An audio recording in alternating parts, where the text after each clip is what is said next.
ฉันชื่อแนนอายุ 45 ปี เป็นคนธรรมดาคนหนึ่งในสังคมไทยระดับกลางที่เคยใช้ชีวิตเหมือนคนทั่วไป ตื่นเช้าไปทำงานออฟฟิศ กลับบ้านมาดูแลลูก2 คน ดูแลสามี และจัดการงานบ้าน ชีวิตของฉันวนเวียนอยู่ในกรอบนั้นมาเกือบ 20 ปี ฉันทำงานเป็นพนักงานบัญชีในบริษัทเล็กๆแถวกรุงเทพ เงินเดือนไม่สูงมากแต่ก็พอเลี้ยงครอบครัวได้ มีบ้านหลังเล็กๆที่ยังผ่อนไม่หมด มีรถยนต์คันเก่าที่ซื้อต่อจากญาติ และมีเงินออมนิดหน่อยที่เก็บไว้เผื่อฉุกเฉิน ฉันเคยคิดว่านี่คือชีวิตที่ควรจะเป็น ทำงานหนักไปเรื่อยๆจนถึงวัย 60 แล้วค่อยเกษียณไปพักผ่อน แต่เมื่อ2 ปีก่อน ฉันตัดสินใจทำอะไรที่คนรอบตัวมองว่าแปลกประหลาด นั่นคือการเกษียณอายุก่อนกำหนด เพื่อนร่วมงานบางคนหัวเราะเยาะบอกว่าแนนบ้าไปแล้วยังสาวอยู่จะเกษียณได้ยังไง ญาติก็ถามด้วยความเป็นห่วงว่าแล้วเงินจะพอใช้หรือเกษียณตอนนี้เดี๋ยวลำบากนะ แต่หลังจากผ่านมา2 ปี ฉันอยากบอกทุกคนว่าการตัดสินใจครั้งนั้นไม่ใช่แค่เปลี่ยนชีวิตฉัน แต่ยังทำให้ฉันค้นพบความสุขและความหมายใหม่ๆที่ไม่เคยคิดว่าจะมี วันนี้ฉันอยากเล่าเรื่องราวของฉันให้ทุกคนฟัง ในสังคมไทย ฉันโตมากับภาพของการเกษียณที่ดูเรียบง่ายและเงียบสงบ ตั้งแต่เด็ก ฉันเห็นคุณตาคุณยายที่บ้านนอกเกษียณแล้วนั่งดูทีวีอยู่บ้านทั้งวัน บางวันก็ออกไปนั่งคุยกับเพื่อนบ้านใต้ต้นมะม่วงหน้าโรงเรียนเก่า หรือถ้ามีหลานมาก็พาไปซื้อขนมที่ร้านค้าในหมู่บ้าน ถ้าบ้านไหนมีฐานะดีหน่อย พอเกษียณก็อาจไปตีกอล์ฟกับเพื่อน หรือไปทำบุญที่วัดทุกวันพระ ฉันจำได้ดีว่าแม่เคยพูดกับฉันตอนที่ฉันยังเรียนอยู่มัธยมว่าลูกต้องตั้งใจเรียนทำงานหนักๆไปเถอะพอเกษียณแล้วจะได้พักผ่อนสบายๆคำพูดนี้ฝังอยู่ในหัวฉันมานาน มันทำให้ฉันเชื่อว่าการเกษียณคือจุดสิ้นสุดของการทำงานหนัก เป็นช่วงเวลาที่เราจะได้หยุดพัก และใช้ชีวิตไปวันๆแบบไม่ต้องรับผิดชอบอะไรหนักหน่วงอีกต่อไป ตอนที่ฉันเริ่มทำงานใหม่ๆ ฉันเคยจินตนาการว่าถ้าเกษียณฉันคงได้นั่งจิบกาแฟหน้าบ้านตอนเช้ารดน้ำต้นไม้ในสวนเล็กๆที่หน้าบ้าน แล้วก็เปิดทีวีดูรายการโปรด บางทีอาจจะไปเที่ยวกับสามีถ้ามีเงินเหลือ หรือไปนั่งเล่นที่สวนสาธารณะแถวบ้านกับเพื่อนวัยเดียวกัน แต่ในใจลึกๆ ฉันก็มีความกลัว เพราะในสังคมไทย การเกษียณมักมาพร้อมกับคำถามใหญ่ๆว่าเงินจะพอใช้ไหม ฉันเห็นเพื่อนร่วมงานหลายคนที่อายุใกล้เกษียณแล้วยังบ่นว่าเก็บเงินไม่ทัน ต้องทำงานต่อไปจนถึงวัย 60 หรือบางคนถึง 65 เพราะกลัวว่าเงินออมที่มีจะไม่พอกินพอใช้ ฉันเองก็เคยคิดแบบนั้น กลัวว่าถ้าเกษียณเร็ว เงินที่เก็บไว้จะหมด แล้วครอบครัวจะลำบาก ค่าผ่อนบ้านที่ยังเหลืออีก 5 ปีค่าเล่าเรียนลูกที่กำลังจะขึ้นมัธยม ค่าน้ำค่าไฟ ค่ากินค่าอยู่ จะหามาจากไหนถ้าไม่มีเงินเดือนประจำเข้ามาทุกเดือน ไม่ใช่แค่เรื่องเงินเท่านั้นที่ทำให้ฉันลังเล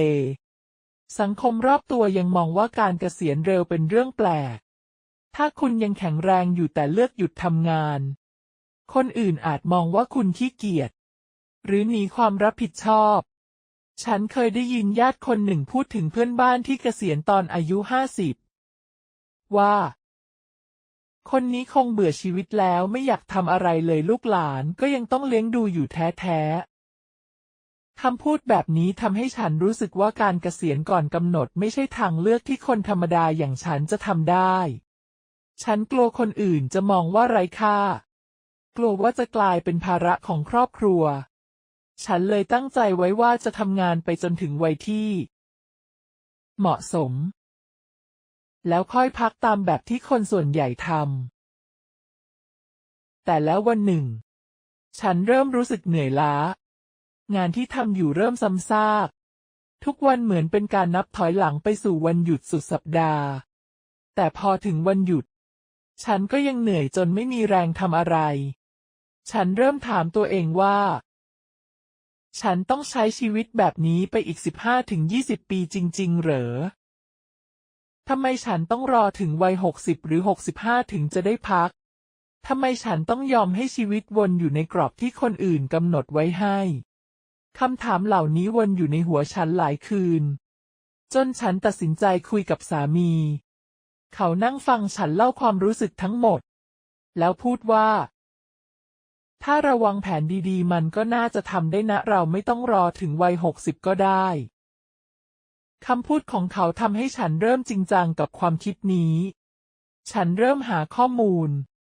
อ่านหนังสือเกี่ยวกับการเงินส่วนบุคคล ดูรายการสัมภาษณ์คนที่เกษียณเร็ว และค่อยๆวางแผนชีวิตใหม่ นั่นคือจุดเริ่มต้นของการเปลี่ยนแปลงครั้งใหญ่ที่ฉันไม่เคยคาดคิดมาก่อน หลังจากเกษียณ ฉันรู้สึกเหมือนได้อิสรภาพที่หายไปมานาน ช่วงแรกๆ ฉันยังปรับตัวไม่ค่อยได้ ตื่นเช้ามาแล้วรู้สึกแปลกที่ไม่ต้องรีบลุกจากเตียง อาบน้ำ แต่งตัว แล้วฝ่ารถติดไปออฟฟิศ บางวันฉันตื่นมาแล้วนั่งมองนาฬิกา คิดในใจว่า วันนี้จะทำอะไรดี ความรู้สึกว่างเปล่ามันแวบเข้ามาในหัวบ้าง เพราะฉันเคยชินกับการมีตารางชีวิตที่แน่นอน แต่พอผ่านไปสักพัก ฉันเริ่มเห็นว่าการไม่มีงานประจำมันเหมือนการได้ชีวิตใหม่ ฉันมีเวลาให้ตัวเองมากขึ้น และเริ่มทำสิ่งที่เคยฝันไว้แต่ไม่มีโอกาส สิ่งแรกที่ฉันทำคือการเดินทาง ฉันไม่ใช่คนรวย ไม่ได้มีเงินเก็บเป็นล้าน แต่ฉันวางแผนให้ดี เก็บเงินส่วนหนึ่งไว้สำหรับทริปเล็กๆที่ไม่ต้องใช้เงินเยอะ ครั้งแรกฉันไปเชียงใหม่กับสามี เราเช่ารถมอเตอร์ไซค์ขับไปดอยสุเทพ ขึ้นไปไหว้พระที่วัดพระธาตุ แล้วนั่งกินกาแฟที่ร้านเล็กๆข้างทาง มองวิวภูเขาที่ปกคลุมด้วยหมอกตอนเช้า ฉันยังจำได้ว่าเราหยุดรถข้างทาง เดินลงไปดูนาขั้นบันไดที่เขียวขจี สามีถ่ายรูปให้ฉันยืนท่ามกลางทุ่งนา ความรู้สึกตอนนั้นต่างจากตอนไปเที่ยววันหยุดสั้นๆสมัยทำงาน เพราะฉันไม่ต้องกังวลว่าจะต้องรีบกลับมาทำงานวันจันทร์ ฉันมีเวลานั่งดูพระอาทิตย์ตกที่ดอย นั่งคุยกับสามีเรื่องชีวิตโดยไม่ต้องรีบเร่งอะไร ฉันรู้สึกว่าตัวเองได้พักผ่อนจริงๆ ไม่ใช่แค่การหนีจากงานไป2-3 วันแล้วกลับมาเหนื่อยเหมือนเดิม หลังจากกลับมาจากเชียงใหม่ ฉันยังไปที่อื่นอีกหลายที่ บางครั้งไปแค่จังหวัดใกล้ๆอย่างอยุธยา ฉันไปเดินดูวัดเก่าๆ ซื้อขนมโรตีสายไหมที่ตลาด แล้วนั่งเรือข้ามฟากไปกินก๋วยเตี๋ยวริมน้ำ การเดินทางทำให้ฉันได้เห็นประเทศไทยในมุมที่ฉันไม่เคยมีเวลาสัมผัสมาก่อน สมัยทำงาน ฉันเคยคิดว่าการเที่ยวคือเรื่องฟุ่มเฟือย ต้องมีเงินเยอะถึงจะทำได้ แต่ตอนนี้ฉันรู้แล้วว่ามันไม่ต้องใช้เงินมาก แค่มีเวลาและใจที่พร้อมก็พอ ฉันยังไปพัทยากับครอบครัวครั้งหนึ่ง เราไม่ได้พักโรงแรมแพงๆ แต่เช่าบ้านพักเล็กๆใกล้หาด พาลูกๆไปเล่นน้ำทะเล ทำอาหารกินกันเอง ลูกสาวบอกว่าสนุกกว่าไปเที่ยวกับโรงเรียนอีก ฉันยิ้มแล้วรู้สึกว่าการเกษียณทำให้ฉันได้ใช้เวลากับครอบครัวมากขึ้น นอกจากการเดินทาง ฉันยังลองทำอะไรที่ไม่เคยคิดว่าจะทำได้ อย่างการทำอาหารไทยโบราณ ตอนเด็กๆ ฉันชอบนั่งดูแม่ทำขนมครก ต้มยำ หรือน้ำพริกกะปิแบบดั้งเดิม แต่พอโตมาก็ไม่มีเวลาเรียนรู้จริงจัง พอเกษียณ ฉันเริ่มลองทำเอง ฉันหยิบสมุดสูตรเก่าที่แม่เคยจดไว้สมัยฉันยังเด็ก ตัวหนังสือบางหน้าเลือนไปบ้าง แต่ฉันก็พยายามอ่านแล้วลองทำตาม ครั้งแรกที่ทำขนมครก แป้งติดกระทะจนเละไปหมด ฉันหัวเราะตัวเองแล้วลองใหม่ ครั้งที่2เริ่มดีขึ้น ฉันใส่มะพร้าวขูดลงไปเยอะๆแบบที่แม่ชอบ วันนั้นฉันยกไปฝากเพื่อนบ้าน เขาชมว่า อร่อยมากรสชาติเหมือนสมัยก่อน ฉันรู้สึกภูมิใจในตัวเองแบบที่ไม่เคยรู้สึกสมัยทำงาน ตอนนั้นฉันแค่ทำบัญชี ตรวจตัวเลขทั้งวัน งานเสร็จก็จบ ไม่มีใครมาชมอะไร แต่การทำอะไรด้วยมือตัวเองแล้วเห็นคนอื่นมีความสุข มันเติมเต็มใจฉันมากกว่าเงินเดือนเสียอีก ฉันยังลองทำน้ำพริกปลาทูตามสูตรแม่ด้วย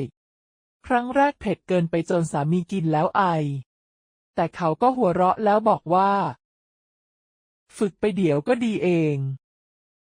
ฉันเลยลองใหม่หลายรอบ จนได้รสชาติที่ลงตัว วันหนึ่งฉันทำไปฝากพี่สาวที่อยู่แถวบางใหญ่ เขาชอบมากจนบอกว่า แนนทำขายได้นะอร่อยกว่าในตลาดอีก คำพูดนั้นจุดไอเดียให้ฉันเริ่มทำน้ำพริกขายแบบเล็กๆน้อยๆในกลุ่มเพื่อนบ้าน ฉันไม่ได้หวังรวย แต่แค่อยากลองดูว่าตัวเองทำได้แค่ไหน วันแรกที่โพสต์ขาย มีคนสั่ง3 กระปุก ฉันดีใจจนต้องโทรไปเล่าให้แม่ฟัง แม่บอกว่า เก่งมากลูกแม่ภูมิใจนะคำพูดนั้นทำให้ฉันรู้สึกว่าการเกษียณเปิดโอกาสให้ฉันได้ทำอะไรที่ไม่เคยกล้าทำ บางวันฉันไปช่วยงานที่วัดแถวบ้าน เขาจัดงานบุญบ่อยๆ เช่นงานทอดกฐิน งานทำบุญวันพระ แต่คนช่วยงานมักจะเป็นผู้สูงวัย ฉันเลยคิดว่าตัวเองยังมีแรง ไปช่วยสักหน่อยดีกว่า ครั้งแรกฉันไปช่วยหั่นผักทำกับข้าวแจกคนที่มาร่วมงาน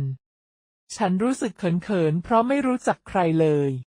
แต่ป้าข้างบ้านที่ไปด้วยกันชวนคุยเรื่องสูตรอาหาร เรื่องลูกหลาน ฉันเริ่มสนุก เราได้หัวเราะกันตอนที่ป้าทำน้ำพริกเผาแล้วเผลอใส่พริกเยอะเกินไป จนทุกคนกินแล้วน้ำตาไหล ความรู้สึกที่ได้ทำอะไรเพื่อคนอื่นโดยไม่หวังผลตอบแทนมันพิเศษมาก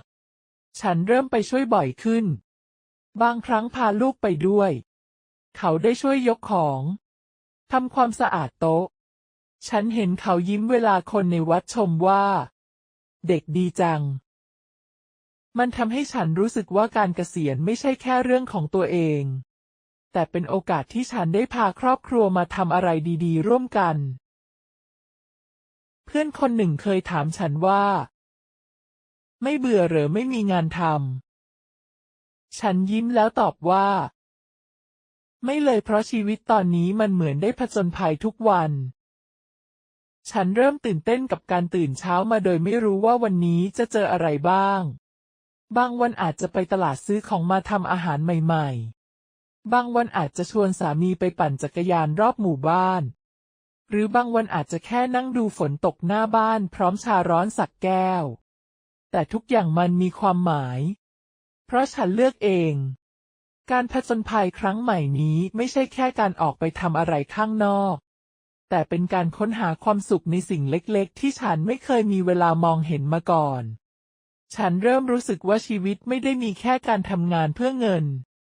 แต่มีอะไรที่รอให้ฉันไปสัมผัสอีกเยอะ การเกษียณไม่ได้แค่ให้อิสระภายนอก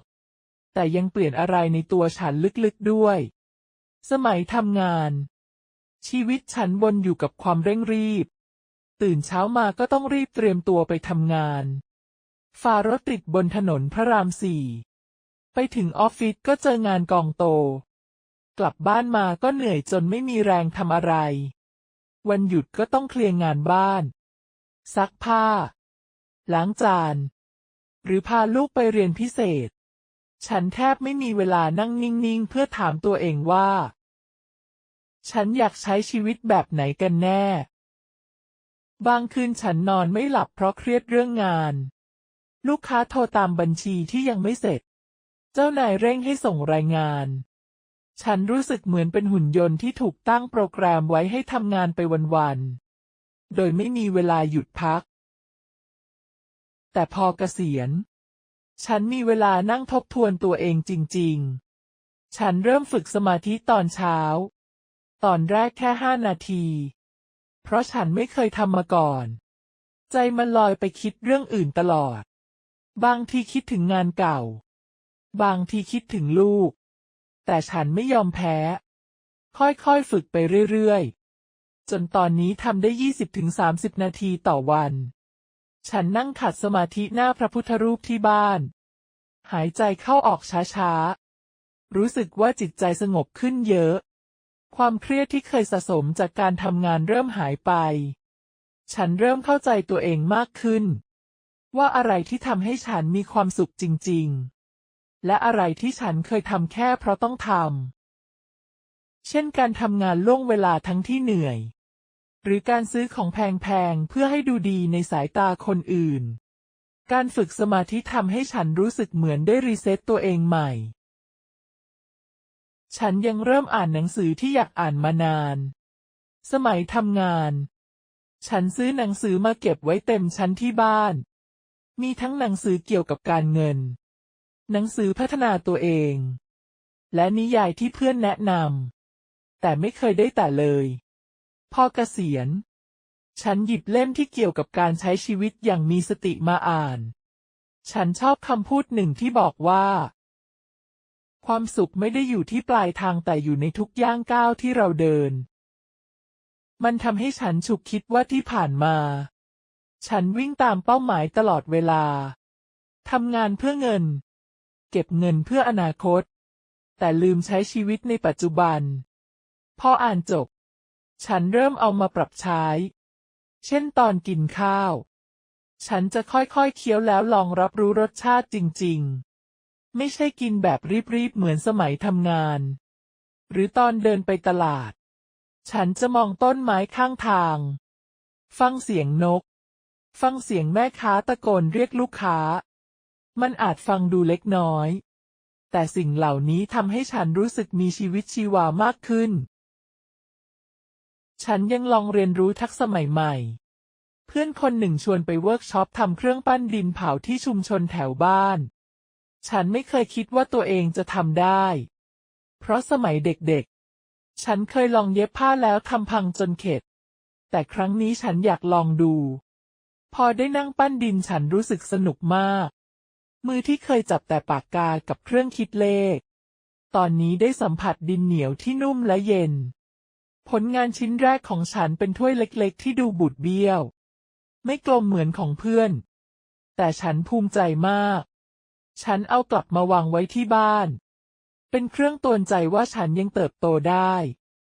แม้จะไม่ได้ทำงานประจำแล้ว หลังจากนั้นฉันลองปั้นเพิ่มอีกหลายชิ้น มีทั้งแจกันจานเล็กๆ และของตกแต่งบ้าน ฉันให้ลูกช่วยทาสีลงไปด้วย เราได้หัวเราะกันตอนที่สีเลอะมือเต็มไปหมด ลูกชายบอกว่า แม่ปั้นเก่งแล้วนะทำขายได้เลย ฉันยิ้มแล้วรู้สึกว่าการลองอะไรใหม่ๆมันทำให้ฉันมีพลัง ฉันยังเริ่มเขียนบันทึกส่วนตัวด้วย ทุกเย็นหลังกินข้าวเสร็จ ฉันจะนั่งเขียนเล่าเรื่องที่เจอในวันนั้น ฉันเขียนถึงวันที่ไปช่วยงานวัดแล้วเจอป้าข้างบ้านเล่าเรื่องตลก เขียนถึงวันที่ลูกชวนเล่นเกมกระดานด้วยกัน หรือวันที่ฝนตกหนักแล้วฉันนั่งมองฝนจากระเบียงพร้อมกินขนมปังปิ้ง การเขียนทำให้ฉันได้ทบทวนตัวเอง เห็นว่าชีวิตหลังเกษียณมันมีค่ามากกว่าที่คิด ฉันเริ่มเข้าใจว่าการเติบโตไม่ใช่แค่การเลื่อนตำแหน่งในที่ทำงาน หรือการมีเงินเยอะๆในบัญชี แต่เป็นการเป็นคนที่สมบูรณ์ขึ้นทั้งกายและใจ บางวันฉันเขียนถึงความรู้สึกที่เปลี่ยนไป เช่นวันที่ฉันนั่งมองต้นมะม่วงหน้าบ้านแล้วรู้สึกขอบคุณที่ยังมีชีวิตอยู่ มันเป็นความรู้สึกที่ฉันไม่เคยสัมผัสสมัยทำงาน บางครั้งฉันก็นั่งคิดถึงสมัยทำงาน ฉันเคยกลัวว่าถ้าไม่มีงานทำ ฉันจะรู้สึกไร้ค่า แต่ตอนนี้ฉันรู้แล้วว่าคุณค่าของคนไม่ได้อยู่ที่งานประจำหรือเงินเดือน ฉันเริ่มเห็นคุณค่าในตัวเองจากสิ่งที่ทำ จากความสุขที่ได้ให้คนอื่น และจากเวลาที่ได้อยู่กับตัวเอง การเปลี่ยนแปลงนี้ไม่ใช่เรื่องง่าย ฉันเคยมีวันที่รู้สึกเคว้งคว้างคิดถึงเพื่อนร่วมงานเก่าคิดถึงวันที่ชีวิตมีเป้าหมายชัดเจนแต่ทุกครั้งที่รู้สึกแบบนั้นฉันจะบอกตัวเองว่านี่คือทางที่เราเลือกและมันก็ดีกว่าที่คิดไว้เยอะแล้วฉันก็ลุกขึ้นมาทำอะไรสักอย่างเช่นรดน้ำต้นไม้หรือทำขนมเพิ่มมันทำให้ฉันกลับมามีพลังอีกครั้งการเกษียณทำให้ฉันได้เติบโตในแบบที่ฉันไม่เคยคาดคิดหนึ่งในสิ่งที่ฉันรักที่สุดหลังเกษียณคือการได้กลับมาใกล้ชิดกับคนที่ฉันรักสมัยทำงานฉันแทบไม่มีเวลาให้พ่อแม่ที่อยู่ต่างจังหวัดระยองไม่ไกลจากกรุงเทพเท่าไหร่แต่ฉันไปหาท่านแค่ปีละครั้งตอนสงกรานต์โทรไปคุยกันทีก็แค่ถามว่าสบายดีไหมแล้ววางสายเพราะต้องรีบไปทำงานบ้านหรือเตรียมงานให้เสร็จแต่ตอนนี้ฉันไปเยี่ยมท่านบ่อยขึ้นเดือนละครั้งหรือ2 ครั้งบางทีพาลูกๆไปด้วยเราได้นั่งกินข้าวด้วยกันคุยกันยาวๆแบบที่ไม่เคยทำมานานพ่อเล่าเรื่องสมัยหนุ่มๆที่เคยไปตีกบในนามาทำต้มยำให้แม่กินแม่สอนฉันทำน้ำพริกกะปิแบบที่ท่านชอบฉันได้กลิ่นควันจากเตาถ่านได้เห็นรอยยิ้มของพ่อแม่ที่ฉันเคยมองข้ามไปเพราะความยุ่งสามีบอกว่าเห็นพ่อแม่ยิ้มแบบนี้แล้วคุ้มที่เราเกษียณเร็วฉันเห็นด้วยจริงๆเพราะการได้ใช้เวลากับพ่อแม่มันมีค่ามากกว่าที่ฉันคิดกับลูกๆก็เช่นกันสมัยก่อนฉันยุ่งมากจนแทบไม่ได้คุยกับเขาจริงจังกลับบ้านมาก็เหนื่อยถามแค่ว่าการบ้านเสร็จหรือยังแล้วก็จบกันไปบางครั้งลูกสาวอยากเล่าเรื่องโรงเรียนฉันก็แค่พยักหน้าแล้วบอกว่าดีแล้วลูกเพราะสมองยังคิดถึงงานที่ค้างอยู่แต่ตอนนี้ฉันมีเวลานั่งฟังเขาคุยฟังเรื่องเพื่อนเรื่องครูเรื่องที่เขาชอบวันก่อนลูกสาวคนโตเล่าให้ฟังว่าเขาอยากเป็นนักเขียน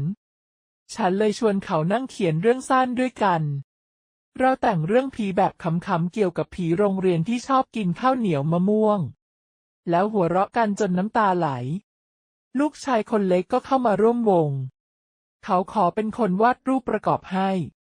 เราใช้เวลาทั้งบ่ายทำอะไรด้วยกันแบบไม่ต้องรีบ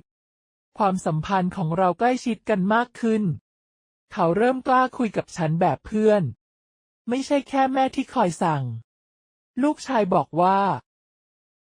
แม่ว่างเยอะแล้วดีจังได้เล่นด้วยกันบ่อยๆฉันฟังแล้วรู้สึกว่าการเกษียณทำให้ฉันเป็นแม่ที่ดีขึ้นเพื่อนเก่าก็กลับเข้ามาในชีวิตฉันจัดงานรวมรุ่นกับเพื่อนสมัยมัธยมที่ไม่ได้เจอกันเกือบ20 ปีเราไปกินข้าวกันที่ร้านอาหารแถวบ้าน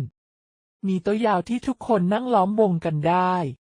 เราเล่าเรื่องเก่าๆสมัยที่เคยแอบหนีเรียนไปกินก๋วยเตี๋ยวหลังโรงเรียนหรือตอนที่ครูจับได้ว่าเราแอบส่งกระดาษคำตอบกันในห้องสอบเพื่อนบางคนหัวเราะจนน้ำตาไหลบางคนบอกว่าแนนดูมีความสุขกว่าแต่ก่อนเยอะเลยหน้าเด็กลงด้วยฉันยิ้มแล้วบอกว่าก็เพราะมีเวลาให้ตัวเองและคนรอบตัวไงงานรวมรุ่นครั้งนั้นทำให้ฉันรู้ว่าเพื่อนเก่าที่เคยห่างกันไปยังคงมีที่ในใจฉันเสมอหลังจากวันนั้นเราเริ่มนัดเจอกันบ่อยขึ้นบางครั้งแค่นัดไปกินกาแฟที่ร้านเล็กๆหรือไปเดินตลาดนัดด้วยกันเพื่อนคนหนึ่งชวนฉันไปทำบุญที่วัดด้วยเราไปตักบาตรตอนเช้าแล้วนั่งคุยกันใต้ต้นโพมันเป็นโมเมนต์ที่เรียบง่ายแต่เต็มไปด้วยความอบอุ่นนอกจากครอบครัวและเพื่อนฉันยังได้เชื่อมโยงกับชุมชนแถวบ้านฉันเริ่มเข้ากลุ่มแม่บ้านที่ช่วยกันจัดงานบุญทำอาหารแจกในวันพระหรือช่วยเก็บขยะรอบหมู่บ้านครั้งแรกที่ไปฉันรู้สึกเก้ๆกังๆเพราะไม่ค่อยรู้จักใครแต่ป้าข้างบ้านที่เป็นหัวหน้ากลุ่มชวนฉันไปทำข้าวต้มผัดทำน้ำพริกหนุ่มแจกคนในงานบุญฉันได้คุยกับป้าเรื่องชีวิต เรื่องลูกหลาน ป้าบอกว่า ดีแล้วที่แนนมาช่วยหมู่บ้านเราขาดคนหนุ่มสาวแบบนี้มานานแล้วคำพูดนั้นทำให้ฉันรู้สึกว่าตัวเองมีคุณค่า ไม่ใช่แค่สำหรับตัวเอง แต่สำหรับคนอื่นด้วย บางครั้งฉันพาลูกสาวไปช่วยด้วย เขาได้ช่วยล้างจานทำความสะอาดศาลาวัด ฉันเห็นเขายิ้มเวลาคนในวัดชมว่า เด็กดีจัง มันทำให้ฉันรู้สึกว่าการเกษียณไม่ใช่แค่เรื่องของฉันคนเดียว แต่เป็นโอกาสที่ฉันได้พาครอบครัวมาเชื่อมโยงกับชุมชนด้วย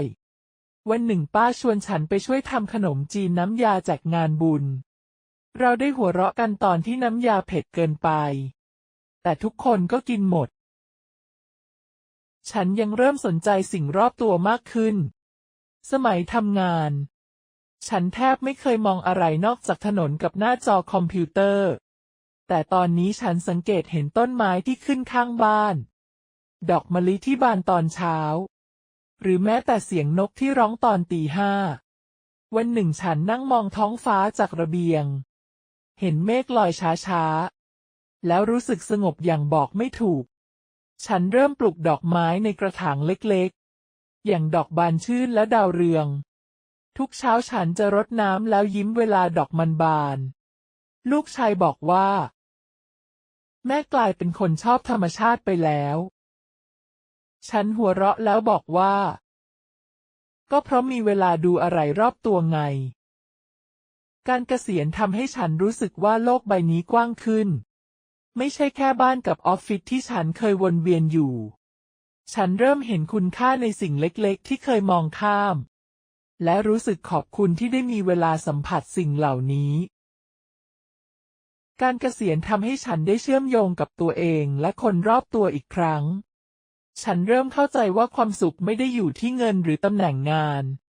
แต่อยู่ที่ความสัมพันธ์ที่เรามีกับคนอื่น และกับโลกใบนี้ สมัยทำงาน ฉันเคยคิดว่าชีวิตคือการวิ่งไปข้างหน้าให้เร็วที่สุด แต่ตอนนี้ฉันรู้แล้วว่าบางครั้งการหยุดเดิน แล้วมองรอบๆ มันทำให้เราเห็นอะไรที่ชัดเจนกว่า ฉันเคยกลัวว่าการเกษียณจะทำให้ฉันเหงา แต่กลับกลายเป็นว่าฉันมีคนรอบตัวมากขึ้น มีเพื่อน มีครอบครัว และมีชุมชนที่ทำให้ฉันรู้สึกว่าไม่ได้อยู่คนเดียว วันหนึ่งสามีบอกว่า เกษียณแล้วชีวิตเราดูเต็มขึ้นนะ ฉันพยักหน้าแล้วรู้สึกว่ามันจริง เพราะฉันได้กลับมาเป็นส่วนหนึ่งของโลกใบนี้ในแบบที่ไม่เคยเป็นมาก่อน แน่นอนว่าการเกษียณเร็วต้องมีการวางแผนเรื่องเงิน ฉันไม่ใช่คนรวย ไม่ได้มีเงินเก็บเป็น10 ล้าน แต่ก่อนเกษียณ ฉันกับสามีนั่งคุยกันยาวๆ เราเปิดสมุดบัญชี ดูรายรับรายจ่าย ดูเงินออมที่มีอยู่ เราเคยมีเงินเก็บประมาณ700,000 บาทจากที่ฉันเก็บมาตั้งแต่เริ่มทำงาน และสามีมีเงินจากประกันที่เขาเพิ่งได้มา เราเริ่มจากปรับวิถีชีวิตให้เรียบง่าย ลดค่าใช้จ่ายที่ไม่จำเป็น สมัยทำงาน ฉันชอบซื้อเสื้อผ้าใหม่ๆเดือนละ2-3 ตัว หรือพาครอบครัวไปกินข้าวนอกบ้านทุกสุดสัปดาห์ บางครั้งไปห้างแล้วซื้อของที่ไม่จำเป็นกลับมาเต็มถุง แต่ตอนนี้ฉันใส่เสื้อผ้าที่มีอยู่ ซ่อมรองเท้าคู่เก่าแทนที่จะซื้อใหม่ ฉันทำกับข้าวกินเองที่บ้านทุกวัน ลูกๆบอกว่า แม่ทำอาหารอร่อยกว่าข้างนอกอีก มันทำให้ฉันรู้สึกดี และเห็นว่าการประหยัดมันไม่ใช่เรื่องยากอย่างที่เคยกลัว ฉันยังลองปลูกผักสวนครัวหลังบ้าน เริ่มจากผักกาดหอม คะน้า และพริก ตอนแรกฉันคิดว่าไม่รอดแน่ เพราะฉันไม่เคยปลูกอะไรเลย มือไม้แข็งทื่อ แต่สามีช่วยขุดดินให้ ฉันค่อยๆเรียนรู้จากวิดีโอออนไลน์ ดูวิธีรดน้ำ ใส่ปุ๋ย ผ่านไป2 เดือน ผักเริ่มโต ฉันตื่นเต้นมากตอนที่เด็ดผักกาดหอมมากินครั้งแรก มันกรอบและสดมาก ได้กินผักที่ตัวเองปลูก มันทั้งประหยัดและรู้สึกดี ฉันเริ่มขยายแปลงผัก เพิ่มผักบุ้งกับมะเขือเทศ ลูกชายช่วยรดน้ำทุกเย็น เขาบอกว่าสนุกดีได้เหมือนเป็นชาวนา เราได้หัวเราะกันทุกครั้งที่เห็นผักงอกใบใหม่ การปลูกผักทำให้ฉันเห็นว่าการใช้ชีวิตแบบเรียบง่ายมันยั่งยืนกว่าที่คิด ฉันยังหาช่องทางรายได้เล็กๆเพิ่มเติม อย่างการทำขนมและน้ำพริกขายแบบไม่จริงจัง ฉันเริ่มจากทำขนมครกที่ฝึกไว้ แล้วโพสต์ขายในกลุ่มไลน์ของหมู่บ้าน วันแรกขายได้5 กล่อง ได้เงินมา200 บาท ฉันดีใจจนนอนไม่หลับ ไม่ใช่เพราะเงินเยอะ แต่เพราะรู้สึกว่าสิ่งที่ทำมีคนชอบ ต่อมาฉันลองทำน้ำพริกปลาทูสูตรแม่ มีคนสั่งเพิ่มมาเรื่อยๆ บางวันได้300 400 บาท ฉันเอาเงินส่วนนี้ไปซื้อของใช้ในบ้าน หรือเก็บไว้เผื่อพาครอบครัวไปเที่ยว รายได้อาจไม่เยอะ แต่ฉันรู้สึกว่ามันเป็นเงินที่มาจากความสุข ไม่ใช่จากความเหนื่อยแบบตอนทำงานประจำ เพื่อนบ้านคนหนึ่งบอกว่าน้ำพริกแนนอร่อยจนต้องสั่งทุกอาทิตย์เลย ฉันยิ้มแล้วรู้สึกว่าการเกษียณทำให้ฉันได้ใช้ทักษะที่มีในแบบที่ไม่เคยคิดมาก่อน สิ่งที่เปลี่ยนไปมากที่สุดคือทัศนคติต่อเงิน ฉันไม่มองว่าความมั่งคั่งคือการมีเงินเยอะๆในบัญชี หรือการมีของแพงๆเต็มบ้าน แต่คือการมีชีวิตที่คุ้มค่าและมีความสุขทุกวัน ฉันกับสามีตกลงกันว่าเราจะไม่สะสมของฟุ่มเฟือย แต่จะเก็บเงินไว้สำหรับประสบการณ์ เช่นไปเที่ยวด้วยกัน หรือซื้อของที่ทำให้ชีวิตดีขึ้นจริงๆ อย่างเครื่องปั่นผลไม้ที่ฉันใช้ทำน้ำส้มให้ลูกกินทุกเช้า เราเคยไปหัวหินด้วยกันเมื่อปีที่แล้ว เราเช่าบ้านพักเล็กๆริมทะเล ทำอาหารกินกันเอง เดินเล่นชายหาดตอนเย็น ลูกสาวบอกว่า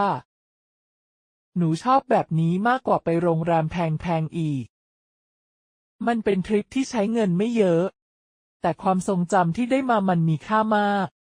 ฉันเริ่มเห็นว่าประสบการณ์มันสำคัญกว่าสิ่งของ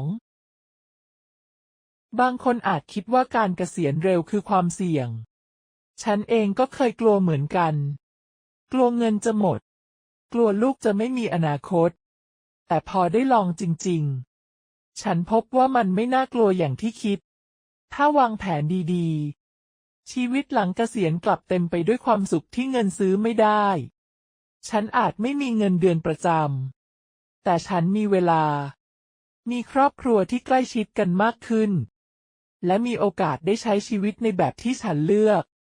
เพื่อนร่วมงานเก่าคนหนึ่งโทรมาถามว่าเกษียณแล้วอยู่ได้จริงเหรอไม่ลำบากเหรอ ฉันตอบไปว่าอยู่ได้ดีกว่าที่คิดอีกเพราะความสุขมันไม่ต้องใช้เงินเยอะ เขาหัวเราะแล้วบอกว่างั้นเดี๋ยวฉันลองบ้าง ฉันยิ้มแล้วรู้สึกดีที่ได้เป็นแรงบันดาลใจให้คนอื่น การเกษียณอายุก่อนกำหนดของฉันไม่ใช่การหยุดใช้ชีวิต แต่เป็นการเริ่มต้นใหม่ในแบบที่ฉันเป็นตัวเองได้เต็มที่ ในสังคมไทยระดับกลางแบบเรา บางทีเราอาจติดกับดักของการทำงานหนักเพื่อความมั่นคง จนลืมว่าชีวิตมีอะไรให้ค้นหาอีกเยอะ ฉันอยากชวนทุกคนลองเปิดใจดู แล้วคุณอาจเจอผลประโยชน์ที่คาดไม่ถึงแบบฉัน ไม่ต้องรอถึงวัย60ก็มีความสุขได้ตั้งแต่วันนี้ วันหนึ่งฉันนั่งมองครอบครัวที่หัวเราะกันอยู่หน้าบ้าน ลูกๆวิ่งเล่นกับสามี ฉันนั่งทำน้ำพริกไปยิ้มไป แล้วบอกตัวเองว่านี่แหละชีวิตที่ฉันอยากมี มันอาจไม่สมบูรณ์แบบในสายตาคนอื่น